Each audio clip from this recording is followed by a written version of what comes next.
Water, water, everywhere. Where does it come from? How do we get it? Or where were we screwed up? That's the subject of a new exhibition and film from Canadian photographer Edward Burtynsky. There's something going on a scale out in nature that we need to pay attention to.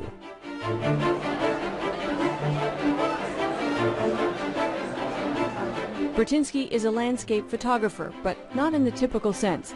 You won't find any natural vistas in his work, no calm, untouched lakes or peaceful snow-capped mountains. Burtynsky has made a career of photographing man-made landscapes. His subject isn't nature, but what we've done to it. I was in Pennsylvania and I did a wrong turn, and I ended up in a town called Frackville, and it was a surface coal mining town, so it was all mining a big seam in that town, but it went on for mile after mile after mile.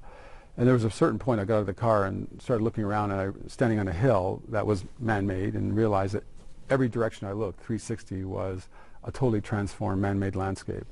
And I started taking pictures. So then I became not a landscape photographer, but a photographer of human systems imposed on the land. Burtynsky gained international recognition documenting what he calls manufactured landscapes, tailing ponds in Sudbury, shipbreaking in Bangladesh, oil fields in California. In his new film, Watermark, it's our mark on water that he seeks to capture. Our intervention now is extreme. Like in China, they did an audit 50 years ago and there were 50,000 rivers. Today there's 25,000 rivers. So half of them are gone. You've spent a career looking at how human beings are intervening in our environment and documenting it. And there's a quote in the film when you refer to your understanding of that. And you use the words, lament the loss. What's the loss that you refer to? Well, when I first began to think about this idea well over 30 years ago, to me it was interesting as a bigger idea is the relationship between man and nature, how we go to nature and take what we need, like going to a cupboard and getting what you want out of the cupboard and using it. So I think the work is always intended to bridge that disconnect, to make us aware that there is a consequence to 7 billion people living an urban life, and that's what it looks like. To Edward Burtynsky, this is what it looks like. 10 countries. We're good to roll. Okay. 20 stories. 3 years of documenting our relationship with water. Looking good. The promise of the film is, how does water shape us, and how do we shape water? What's your answer to that? Well, the way we shape water is every time we take water from where it naturally flows, we're diverting it.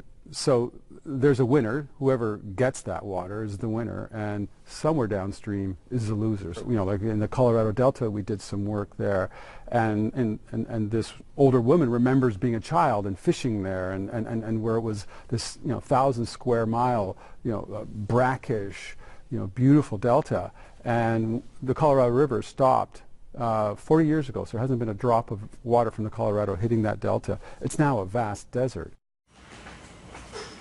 His process is intense. He does months of research before taking a single photograph.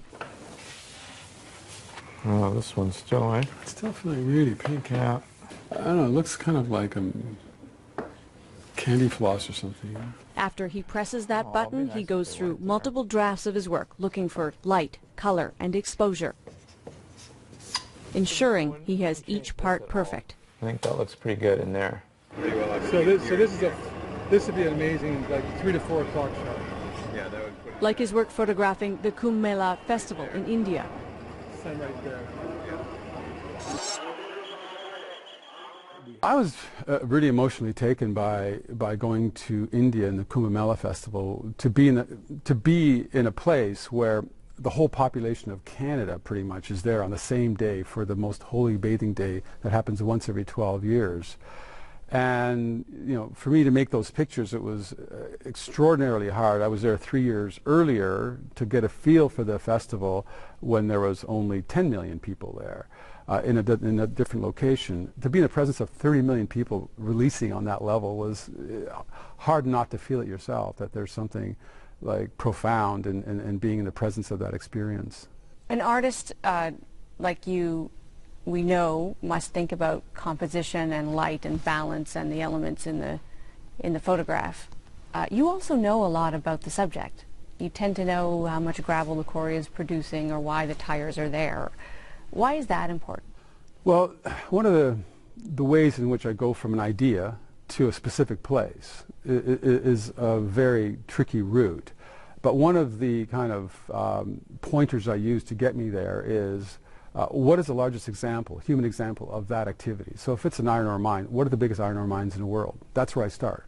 And now you start to research on how much are they mining and where is it happening and now how do I get in there? All those things were all understood before I picked up my camera.